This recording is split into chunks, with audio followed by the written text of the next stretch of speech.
बागेश्वर धाम पीठाधीश्वर पंडित धीरेन्द्र कृष्ण शास्त्री की सनातन हिंदू एकता पदयात्रा का छठा दिन रहा। बाबा के साथ हजारों का हुजूम चल रहा है। सनातन यात्रा अभी यूपी के झांसी जिले में है। झांसी में बाबा बागेश्वर ने बांग्लादेश को लेकर डायरेक्ट मैसेज दिया। आखिर बाबा ऐसा क्यों कह रहे हैं कि कहीं देर ना हो जाए? बाबा की यात्रा से कौन बिलबिला रहा है? बाबा का सनातनी प्रयोग कितना कामयाब है? बिग एंड बोल्ड की एक्सक्लूसिव स्टोरी नंबर 2। अपनी संस्कृति को समझो, मंदिरों में जाओ,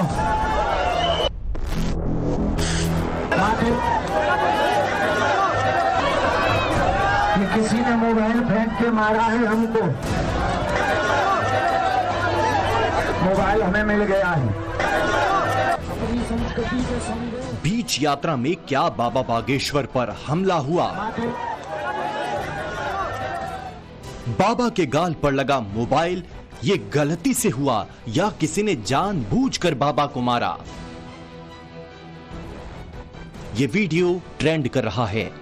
बड़ा सवाल है, बाबा बागेश्वर पर मोबाइल फोन किसने फेंका? मारा है हमको। क्या सुरक्षा में चूक हुई या फिर भूलवश हुआ? चलो।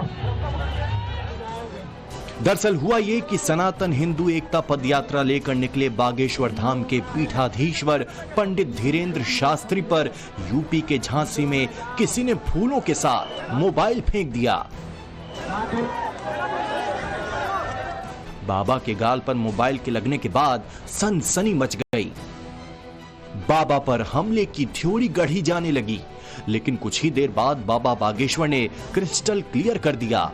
बाबा ने साफ कर दिया कि उन पर कोई हमला नहीं हुआ है। किसी श्रद्धालु का मोबाइल फूल के साथ आ गया। मोबाइल फूल के साथ में किसी ने भेजा तो फेंका, फूल फेंके होंगे तो मोबाइल नहीं फेंका, यहाँ लगा था वापस कर दिया। साधारण सा था, फूल की जैसी ही उसकी चोटी किसी श्रद्धालु के से हुआ और गलती से हुआ है, उससे वो जानबूझकर उसने नहीं किया। वो भी श्रद्धालु है, वो भी परिवार का सदस्य है और यहाँ सब आध्यात्मिक लोग जा रहे हैं। बाकी धर्म विरोधियों के लिए कुछ कहना नहीं है। छठवें दिन बाबा की यात्रा यूपी के झांसी से गुजर रही थी। यात्रा के दौरान झांसी में फूलों से स्वागत करने के दौरान किसी ने उनके ऊपर मोबाइल फेंक दिया। इससे उनके चेहरे पर चोट आई, लेकिन बाबा बागेश्वर ने साफ कर दिया कि ये भूलवश हुआ है। लेकिन बाबा की सफाई आने से पहले बाबा पर हमले की खबर रफ्तार पकड़ने लगी। वजह है बाबा की यात्रा और इस यात्रा को लेकर खास तबके का विरोध। बाद में मत कहना भारत को बांग्लादेश बना देंगे, बाद में मत कहना पाकिस्तान में मात्र 2% हिंदू बचे, सूरीनाम से गायब हो गए, फिजी में हिंदू कम हो रहे, मॉरिशस में हिंदू कम हो रहे, नेपाल हिंदू राष्ट्र नहीं बचा। एक दिन भारत के हिंदुओं को भारत छोड़ना पड़ेगा। हिंदू एकता पदयात्रा के अब 3 दिन बाकी हैं। बाबा बागेश्वर का कारवां यूं ही बढ़ता चला जा रहा है। लाखों की तादाद में लोग इस पदयात्रा में शामिल हो रहे हैं। गजब का उत्साह देखने को मिल रहा है। सनातनियों का दावा है कि हिंदू जाग रहा है, बाबा बागेश्वर जगा रहे हैं। एक अलग सी जगी हुई है। क्या बच्चे, क्या बूढ़े, क्या महिलाएं, तन मन और सच्ची श्रद्धा से लोग इस पदयात्रा का हिस्सा बने हुए हैं। मंगलवार को झांसी में पंडित धीरेन्द्र शास्त्री ने बहुत बड़ा बयान दिया है। जिस दिन देश में 1 करोड़ कट्टर हिंदू हो गए, संस्कृति को कोई नुकसान नहीं पहुंचा सकता। अगले 1000 साल तक कोई नुकसान नहीं होगा। पदयात्रा की भव्य तस्वीरें देश नहीं पूरी दुनिया में देखी जा रही हैं।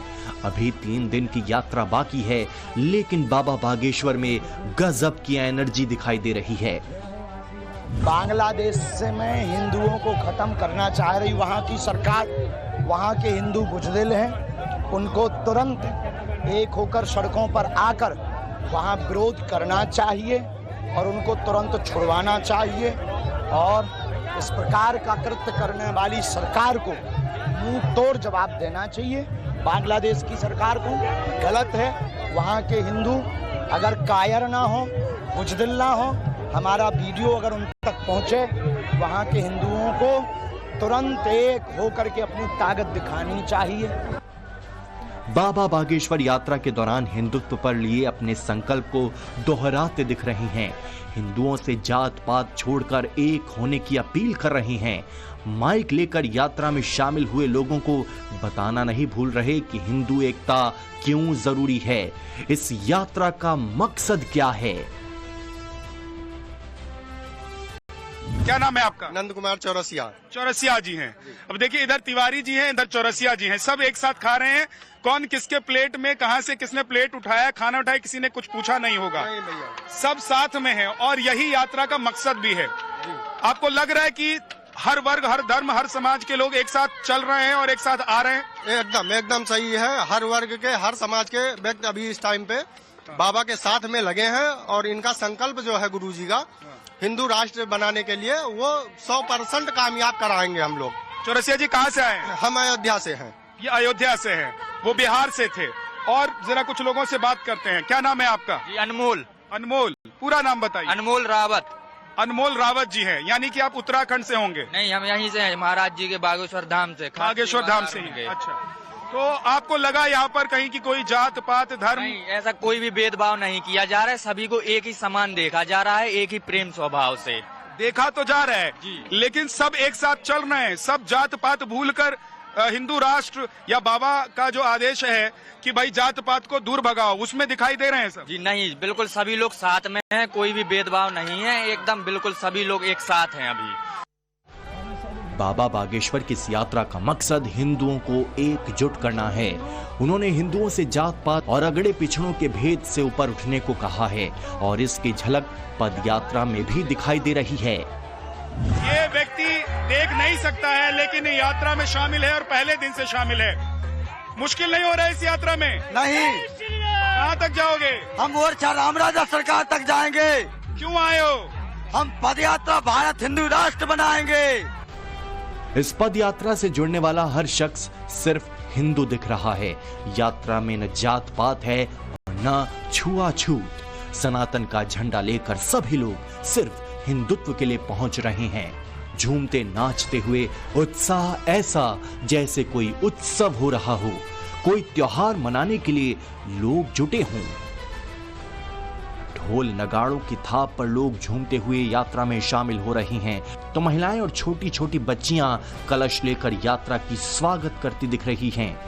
हिंदू जोड़ो पद यात्रा का इतना उत्साह कि यात्रा को देखने के लिए घंटों पहले से छतों पर लोगों की भीड़ जुट रही है। बताइए कि हिंदुओं को जगाना मुश्किल है कि आसान है? मुश्किल तो है, पर महाराज जी ने जो कदम लिया है वो बहुत अच्छा है। उससे आसानी ज्यादा बढ़ गई है। अब हिंदू एकजुट होने के लिए विचार करने लगे हैं। हिंदू एक होने पर विचार कर रहे हैं? बिल्कुल। जात पात से अलग हो जाएंगे, उठ जाएंगे? बिल्कुल बिल्कुल। जात पात की कोई भावना नहीं रहेगी? नहीं, बिल्कुल नहीं रहेगी।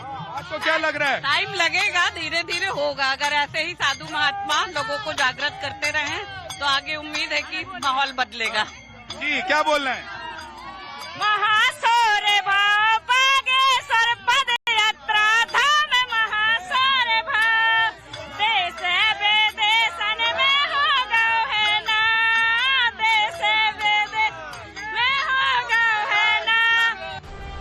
9 दिन की पद यात्रा में टाइम्स नाउ नवभारत की टीम भी बाबा बागेश्वर के साथ पैदल चल रही है। इस यात्रा के हर रंग को हम अपने दर्शकों तक पहुंचाने की कोशिश कर रहे हैं।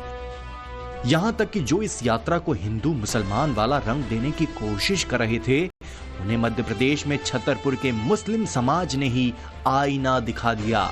जगह जगह हिंदू जोड़ो यात्रा के स्वागत की तैयारी की जा रही थी, तो मुस्लिम समाज के लोगों ने भी अपना स्टॉल लगा दिया।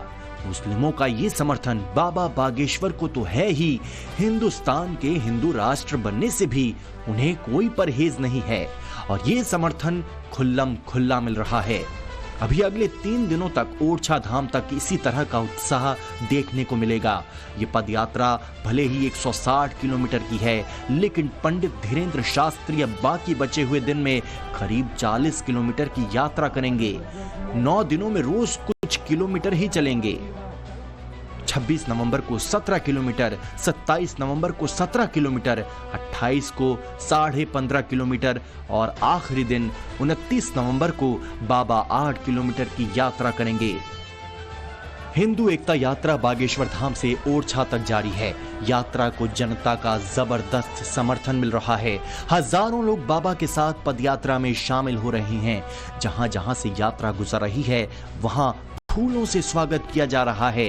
इसी दौरान मंगलवार को फूलों से स्वागत के दौरान किसी ने फूलों के साथ उनके ऊपर मोबाइल फेंक दिया। बाबा बागेश्वर की सुरक्षा पर कई सवाल उठने लगे, लेकिन बाबा ने खुद इस पर सफाई दी है। बोले मोबाइल गलती से फेंका गया था। ब्यूरो रिपोर्ट, टाइम्स नाउ, नव भारत।